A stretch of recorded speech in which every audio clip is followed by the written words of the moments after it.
আউযুবিল্লাহি মিনাশ শাইতানির রাজিম। বিসমিল্লাহির রহমানির রহিম। আজকে আমরা পবিত্র রমজানে সূরা মাউন থেকে অনুবাদ পড়ছি। বিসমিল্লাহির রহমানির রহিম। আরাআইতাল্লাযী ইউকাযযিবু বিদ্দীন ফাযালিকাল্লাযী ইয়াদউল ইয়াতীম। হে নবী, তুমি কি কখনো চিন্তা করেছো কোন ধরনের লোকেরা কর্মফল দিবসকে অস্বীকার করে?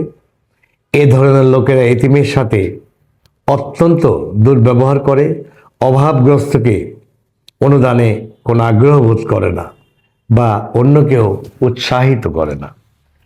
আর দুর্ভোগ সেই নামাজীদের জন্য যারা সচেতনভাবেই নামাজে অমনোযোগী, শুধু লোক দেখানোর জন্য নামাজে সামিল হয়।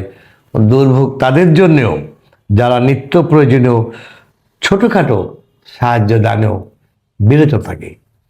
আল্লাহ তাআলা আমাদের জন্য কোরআন সহজ করে দিয়েছেন।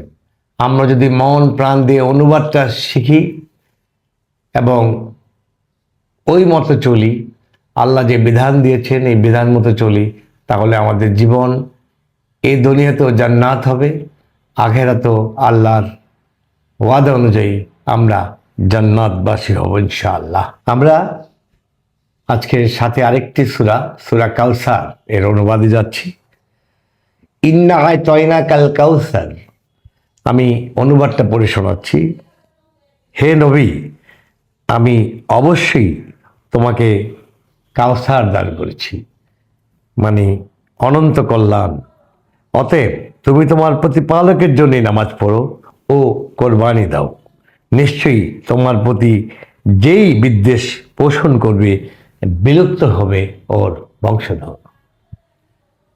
এভাবে আল্লাহ তাআলা বিভিন্ন উপমা দিয়ে আমাদেরকে নামাজে বিভিন্ন সূরা পড়ার মধ্য দিয়ে এবং এই সূরাকে বুঝে পড়ে যদি আমাদের বাস্তব জীবনে আমরা প্রয়োগ করি, তাহলে ইনশাআল্লাহ আমাদের জীবন সুন্দর হবে, শান্তিময় হবে।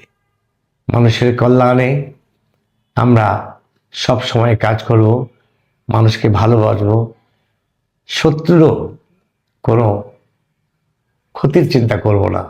তাহলে পরে ইনশাআল্লাহ আমাদের জীবন সুন্দর হবে। এর সাথে এই পবিত্র জুম্মার দিনে সূরা ইখলাস থেকে অনুবাদ করছি। কুল হু আল্লাহু আহাদ। এর অনুবাদ হলো, হে নবী, ওদের বলো তিনি আল্লাহ একক অদ্বিতীয়। আল্লাহ কারো মুখোমুখি নন, না কেউ তার সন্তান, না তিনি কারো সন্তান, তার তুলনা শুধু তিনি। এভাবে এই প্রতিটি সূরার যদি অনুবাদ আমরা শিখতে পারি এবং আমাদের জীবনে আমরা এটা মেনে চলি, তাহলে পরে আমাদের কোরআন পড়া সার্থক হবে, নামাজ কায়েম করা হবে।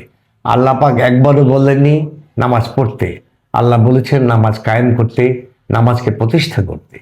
আর নামাজ কায়েম এবং প্রতিষ্ঠা করতে হলে অবশ্যই আমরা প্রতিটি সূরায় কি পড়ছি তার অনুবাদ আমাদের বুঝতেই হবে, বুঝে ওই মতো চলতে হবে।